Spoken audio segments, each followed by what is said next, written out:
¿Cómo están? Mi nombre es Pablo Benavides. Soy director de contenidos de Sustainable Brands en Buenos Aires y también Montevideo y consultor en estrategia y sustentabilidad. Bueno, estoy muy contento de estar acá, la verdad. Un poco emocionado de ver la sala llena, de ver amigos. Y como no me gusta estudiar de memoria, necesito como inhalar un poquito y conectar. ¿Cómo están? Digan algo. Ayúdenme. ¿Bien? Bueno, no es que esté nervioso, quiero conectar con ustedes. Bueno, estoy sí un poco, obviamente con todo este tema del Amazonas y todo, que a todos nos traen, y a mí al ser uno de los primeros que puedo meter bocado, estoy muy movilizado, ¿no? Formo parte de varios grupos y toda esta necesidad de urgencia, de actuar, de ansiedad, de activismo más radicalizado, de hay que hacer, de basta de que llegó la hora y no sabemos bien de qué, y pensaba un poquito mientras venía para acá qué pasaría si mis pulmones se prendieran fuego, ¿no? Y mi mano, mi pie empezaron a discutir de quién tiene la jurisprudencia sobre mis pulmones, y digo, es raro, digamos, ¿no? Esa discusión me deja todavía pensando, no llegué a una conclusión. Somos muchos y capaz que... Pero me quedo pensando cómo sería eso, ¿no? Esa discusión. Bueno, tenemos un hashtag para compartir en redes. Estaría buenísimo que podamos compartir y contagiar a que más gente forma parte de la conversación, así que los invitamos a hacerlo. Y vamos a seguir con nuestra siguiente oradora, que la voy a llamar para presentar ahora. Ella es profesora e investigadora de la Escuela de Negocios de la Universidad Torcuato Di Itela. Es fundadora y directora del Espacio de Negocios Inclusivos de ENI Itela y principalmente sus temas de interés y de investigación son negocios inclusivos, mercados emergentes, marketing de relaciones y de redes y teoría de los sistemas. Es keynote speaker en diversos congresos y universidades de Europa, Estados Unidos y el sudeste asiático y además es una persona que es muy inteligente y que ya la van y muy sensible, que es lo que necesitamos un poco, y ya le estoy metiendo presión a pobre Jackie Pels. Por favor, denle la bienvenida. Ella nos va a hablar de una era de cambios a un cambio de era. Gracias, Pablo. Es una amiga, obviamente, también. Bueno, vamos a esperar a que... Ahí está. Bueno, muchísimas gracias a Sustainable Brands por la invitación. Y en particular a ustedes para elegir estar aquí esta mañana, porque seguramente había otras opciones. En lo personal, siento que es un momento, si yo lo vibro así, muy único, histórico, lo que algunos llaman un cambio de era. ¿Pero qué es un cambio de era? ¿Y cómo difiere de una era de cambios? ¿Sí? Es un juego de palabras, me presentaron como requete académica, así que sería como, ¡ay, qué divertido! Cómo damos vuelta a las palabras, ¿no? Pero, en verdad, creo que la buena forma de verlo es si volvemos atrás en el tiempo, al último cambio de era que transitamos, para tratar de entender y responder esta pregunta. Imaginemos qué pensaría un señor feudal si le dijéramos que el poder no viene de Dios al Papa, del Papa al Rey, del Rey al señor feudal, que los servos de la gleba no le deben plebesía, que en un futuro ese señor feudal y el siervo de la gleba, cada uno hubiera tenido un voto, y que con ese voto ellos hubieran elegido diputados, senadores, presidentes. No solo, el poder no hubiera estado centralizado, que el poder se dividía en legislativo, ejecutivo, judicial. ¿Qué hubiera pasado si al señor feudal le hubiéramos dicho que la riqueza no venía de la tierra, no venía del arado y el trabajo de sus siervos, sino que en cambio iba a ser en fábricas y que el trabajo lo iba a hacer máquinas a vapor? ¿Qué hubiera pensado el señor feudal si le hubiéramos dicho que no iban a vivir en pequeños pueblos, en ciudades amuralladas que de noche se cerraban con un candado, que había que pedir permiso para entrar, sino que en cambio hubiéramos vivido en grandes conglomerados?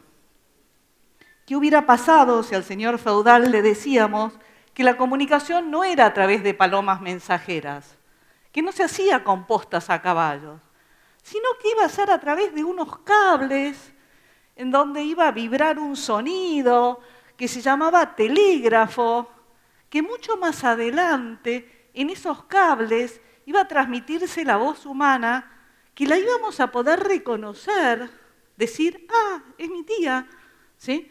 Y que se llamaba teléfono. Ese señor feudal hubiera estado convencido que nos había contratado para entretenerlo esa noche el bufón de la corte, porque todo esto hubiera sido tan fantástico como las alfombras voladoras de las 1001 noches. Es decir, un cambio de era es tan radical que ni siquiera tenemos palabras de la era anterior para describir la era siguiente.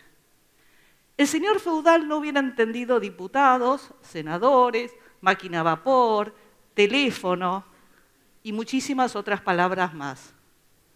Entonces, ¿qué diferencia hay entre un cambio de era y una era de cambios?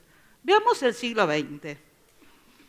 El siglo XX, sin duda, es una era de aceleración de cambios, vertiginoso. Pero miremos la esencia de los cambios y veremos que no hay cambios que no tengan los fundamentos que se construyeron en la modernidad. Seguimos teniendo sistemas parlamentarios, seguimos produciendo en fábricas, seguimos viviendo en conglomerados urbanos y seguimos comunicándonos por teléfono. Es decir, que en verdad una era de cambios, a diferencia de un cambio de eras, en el primer caso, en una era de cambios, los cambios son incrementales. No cambian los fundamentos, cambian las formas. En cambio, en un cambio de era, es tan radical que cambia la esencia. Déjenme compartir con ustedes 6 cambios. Hay más, elegí estos, si no, nos llevaba todo el día. Así que voy a recorrer algunos y algunos los van a resonar, otros menos y otros van a decir ¿por qué no puso este? Y ¿por qué no puse todos? Bueno, tomemos cambios geopolíticos. Los cambios a nivel geopolítico es el pasaje de tener códigos y criterios de interpretación que ya no aplican. Vivimos en una era VUCA o VICA. Para aquellos que no están familiarizados, V de volátil, I de incierto, en el caso de VUCA es uncertain, C de complejo, A de ambiguo.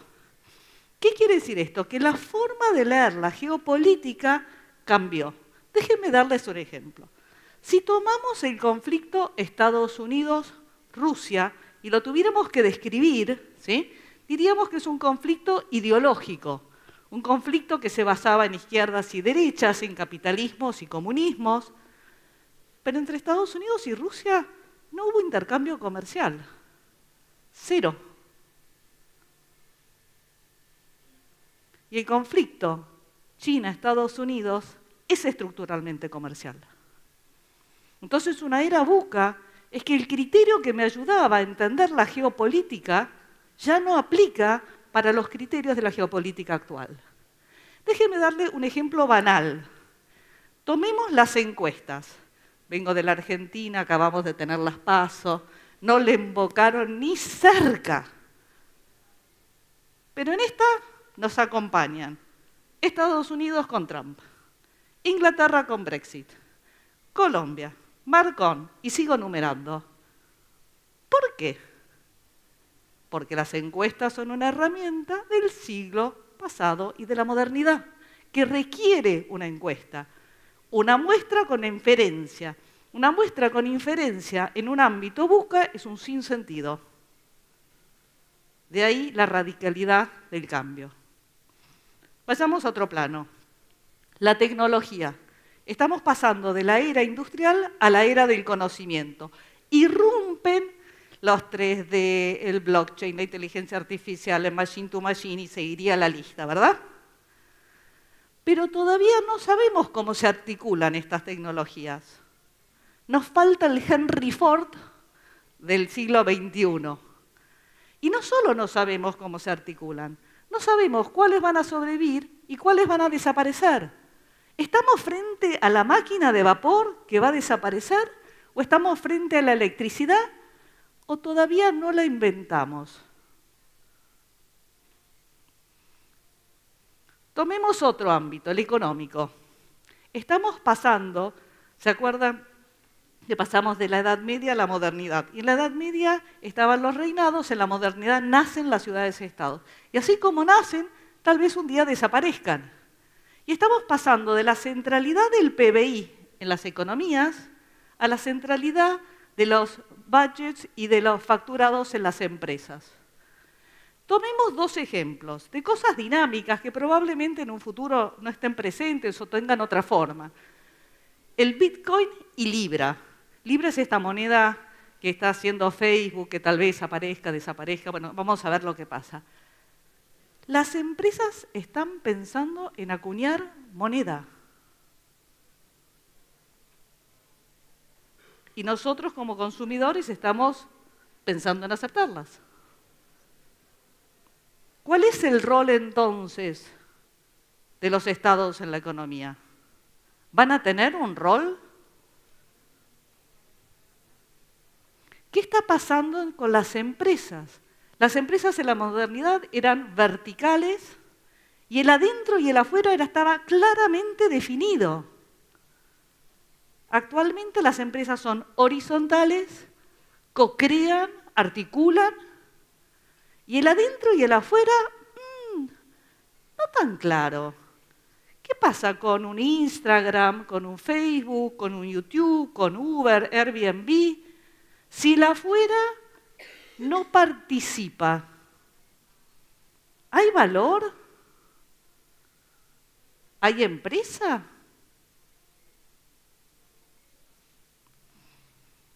Vayamos al ámbito de la filosofía.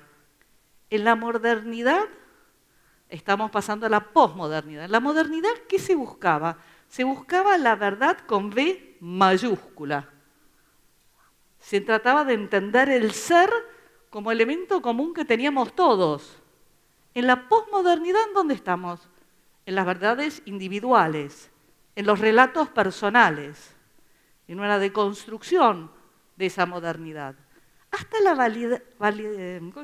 banalidad del tatuaje es una forma de decir, yo no soy ni siquiera mis genes, yo soy yo y me marco como distinto.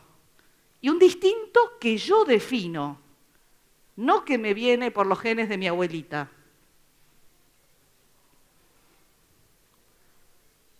En el ámbito de lo legislativo, la modernidad fue la era de escribir los grandes códigos. Y Wikipedia nos interpela y nos dice, está bien, estuvo fuera de la ley, pero ¿estaba bien la ley? ¿Era correcto no tener esa información? El sexto ámbito que elegí es uno del cual casi nadie menciona. Y para mí es central para entender lo que quiere decir un cambio de era y la radicalización. Cambiamos la forma de comer. cambiamos los que nos ponemos adentro y consecuentemente nos constituye y nos hace. Es lo que elegimos que vamos a tomar de la tierra y lo que no vamos a tomar de la tierra. Y está íntimamente relacionado con la economía circular, con la sustentabilidad, con el triple impacto, etc. Entonces, un cambio de era, si las eras de cambio eran incrementales, un cambio de era es cuando en distintos planos, simultáneamente, empezamos a tener cambios que difieren mucho de la era anterior. Hay algunos que toman estos elementos, más los que mencionó Gaby, más los que seguramente vamos a escuchar en otras charlas, y tratan de proyectarlo hacia el futuro. Tratan de decirnos cómo va a ser ese futuro. Harari con Homo sapiens y Homo Deus, en un ámbito más académico, Jan Rothman con Change of Era. En lo personal, no soy una futuróloga, no tengo dotes de vidente, estoy re cómoda con no tenerlos, por más que Pablo crea que yo soy un genio, no, estoy muy súper cómoda con no. Pero sí creo que en esta era en donde hay muchas más preguntas, donde la dirección no siempre es clara, donde pasamos por estados anímicos en donde a momentos estamos reentusiasmados, parece que hay una enorme cantidad de potencialidades. Recién decías, tenemos la tecnología para todo, no sé qué cosa, y después en otros momentos nos ponemos re mal porque Pablo se le está quemando la Amazonia, nos ponemos que no nos alcanza el planeta, no sabemos lo que va a pasar con el futuro. Creo que es un buen momento para tratar de entender dónde estamos parados. ¿Qué quiere decir que nos haya tocado vivir en una era de cambios? No cuáles son los cambios. Yo mencioné hace un minuto los cambios, algunos, mencioné 6, pero son algunos. Pero no es tanto el foco sobre cómo son los cambios, sino qué quiere decir que nos toque vivir no en un apogeo, sino en un tránsito. ¿Qué quiere decir una era de cambio? Y una era de cambio tiene 3 características, no esta, cualquiera.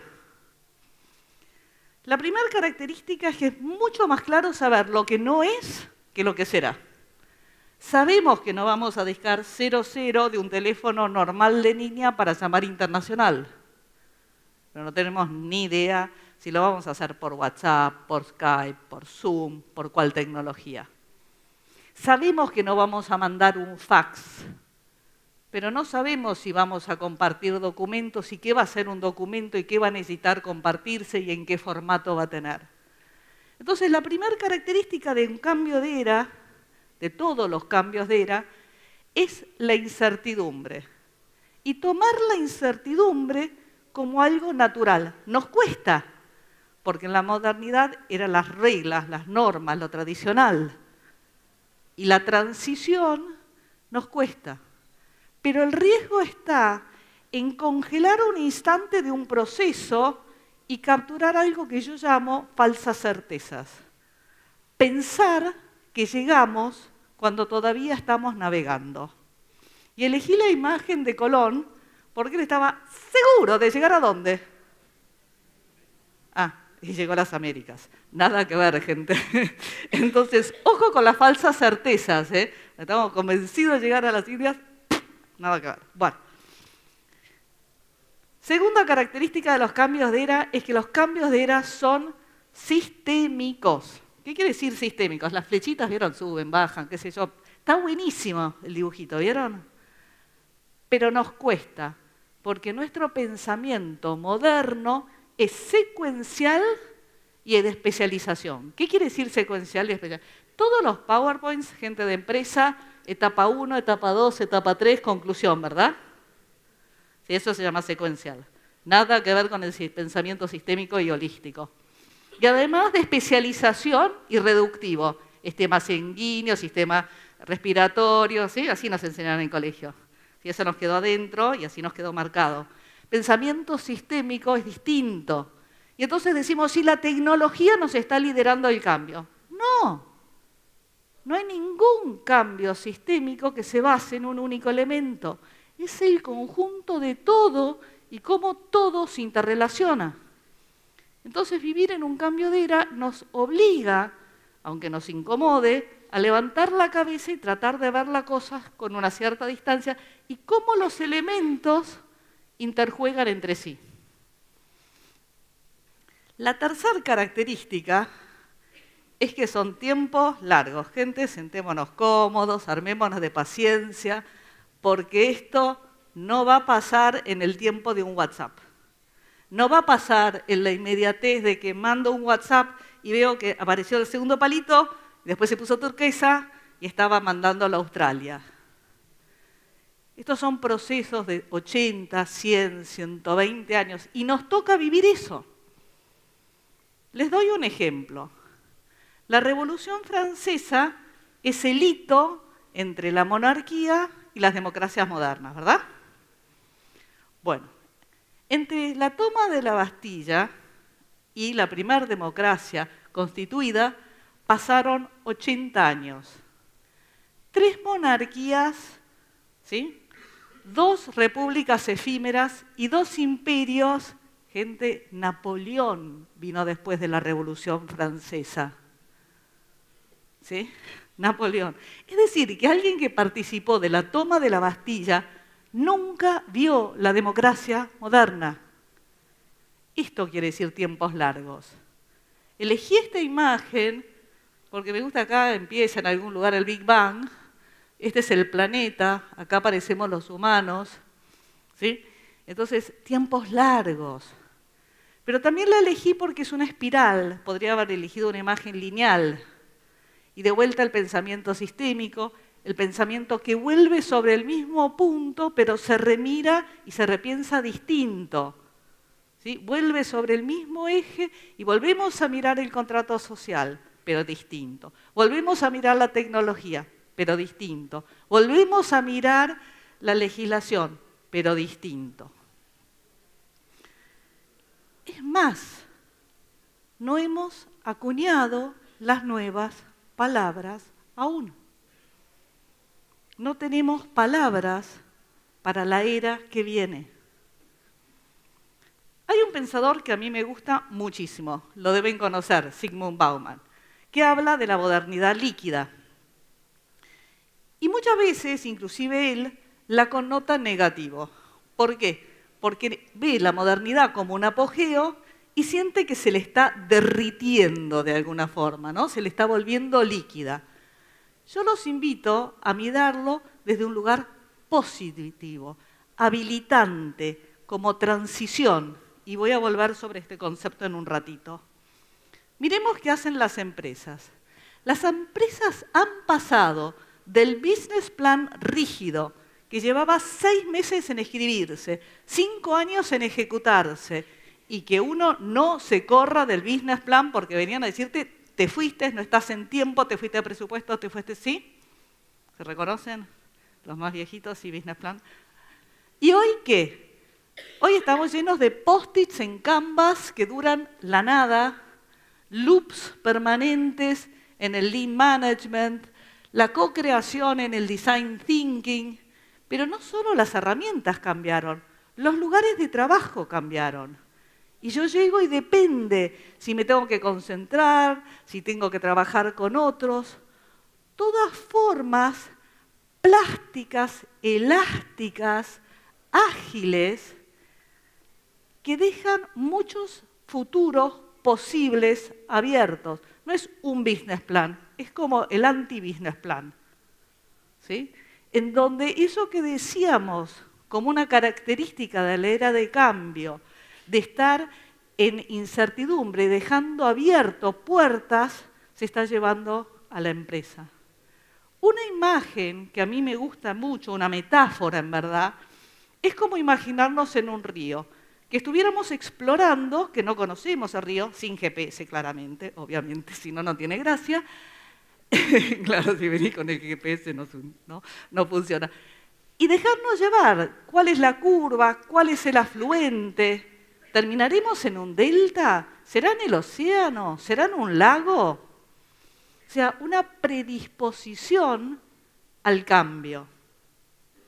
Esencialmente, y cerrando, la idea y la invitación es salir del pensamiento dicotómico clásico de la modernidad, en donde la transición entre apogeos es vista como crisis, como pérdida, y verlo en cambio como transitando, como siendo, como verbo, como gerundio.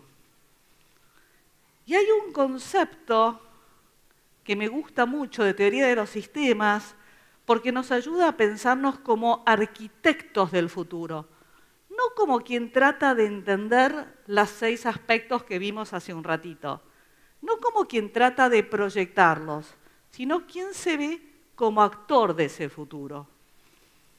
El concepto se llama sintropía.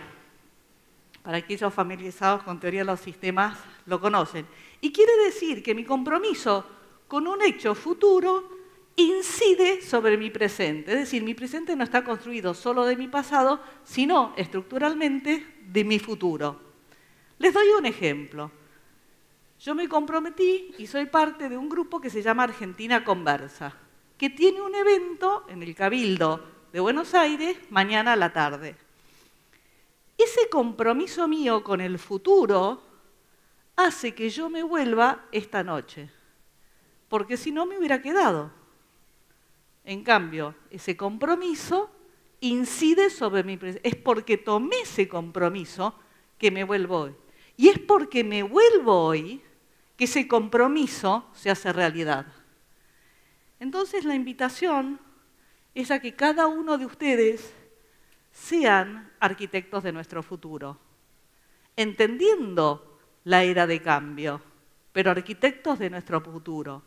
Y sintrópicamente elijamos un propósito, en mi caso trabajando en espacio de negocios inclusivos, los negocios inclusivos, pero podría ser la sustentabilidad, que ese propósito sintrópicamente nos influya, que las acciones de hoy terminen construyendo ese propósito que tanto queremos. Muchas gracias.